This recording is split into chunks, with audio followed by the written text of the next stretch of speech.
Welcome back to another shift here at the Intensive Car Unit. Today, we're going to go over putting that engine in the Scion for good.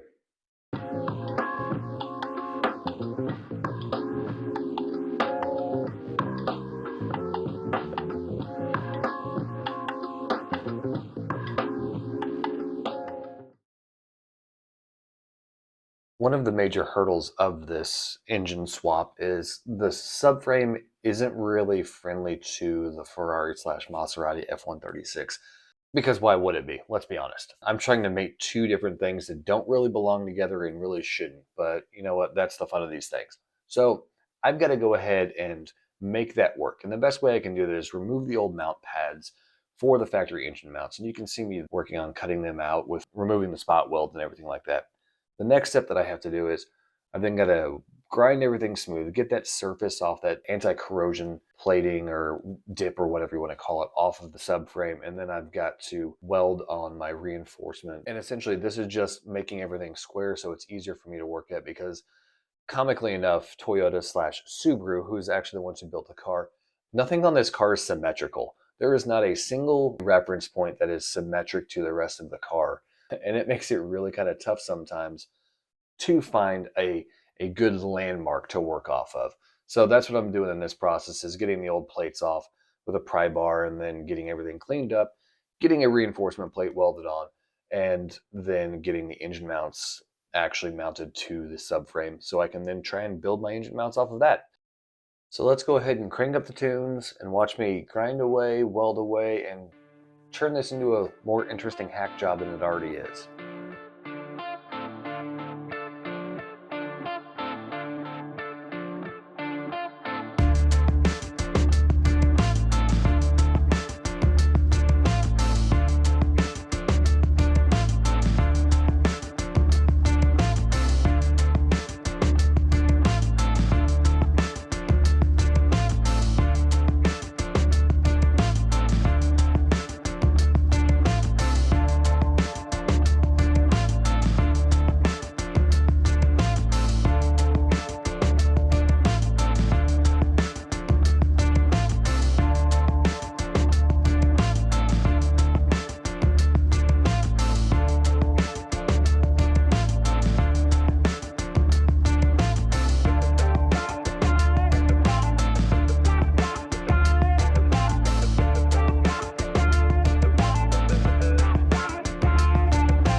And no fabrication project can ever be done without a little bit of cardboard aided drafting.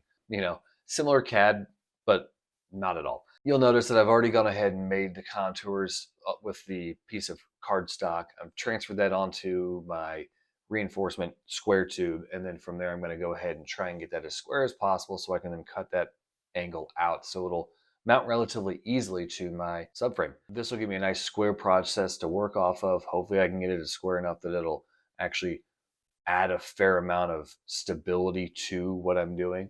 And then I'm going to go ahead, and once that's all welded up, I'm going to reinforce the top of it, and it'll be nice and sturdy, strong, square, and give me something really good to work off of.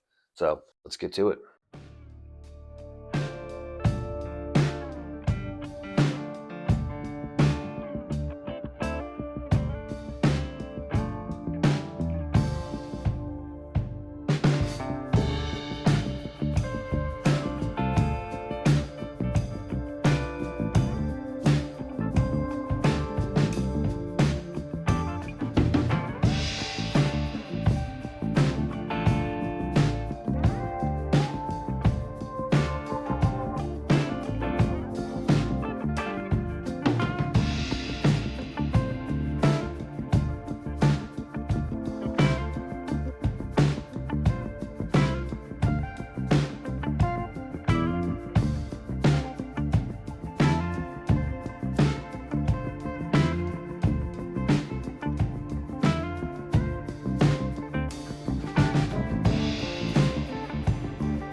Now that we have the engine mounts on the subframe side assembled and made and welded on, now we need to actually reassemble parts of the engine that I had removed for ease of access and layout and whatnot.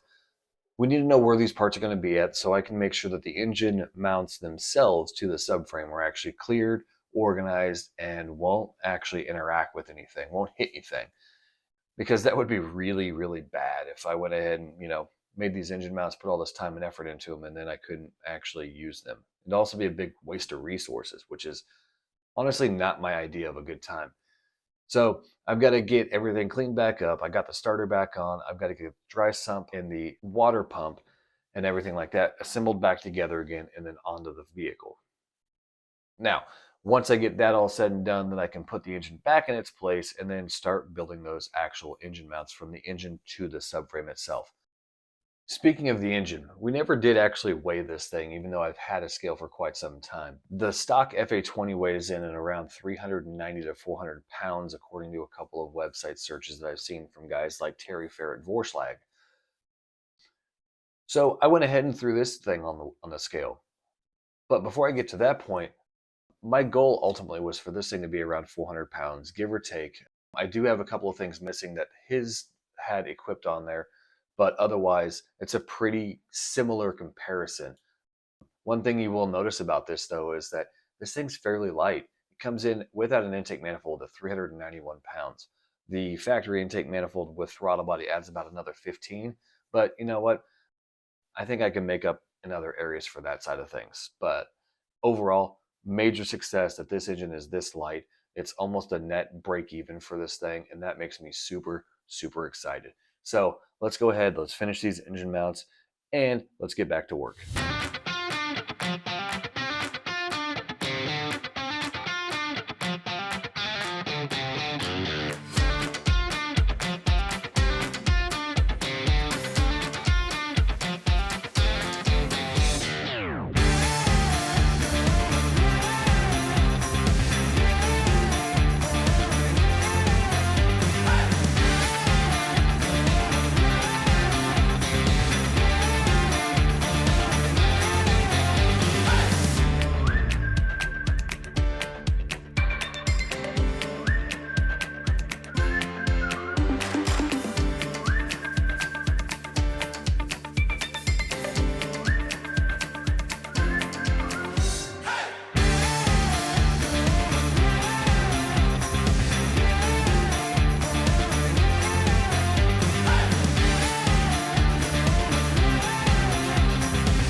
I have to be cognizant every single step of this project of making sure that I don't steal too much space from one location so I can't route things from another. You'll notice just how tight everything is in this. Directly above my head, that's the exhaust manifold. The exhaust has to route forward. I've got to make sure I've got clearance for that to get around to the back of the engine bay so I can exit that out of the side of the vehicle. I have noise to make. I can't have an engine blowing 110 decibels or something like that when I'm going down a straightaway. I'll get told to go home. And that's not what I'm here for. I want to run laps. So, because of that, I've got to keep everything nice and tidy, squared up, true, and everything like that. You'll notice in here that I've got about 1.5 mm, maybe 2 at the most, of gap between that engine mount and the dry sump oiling scavenging system to that mount. It's tight, but you know what? That's what it's here for. We're here to have fun. We're here to make this thing work.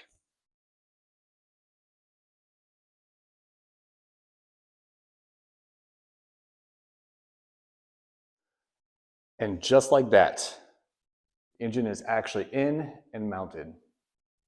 So it fits. I got the mount done. It took longer than I thought, but it's in. So now I get to do all the other fun stuff of the transaxle and torque tube and whatnot. But that's enough rambling. The engine's in. The engine's in.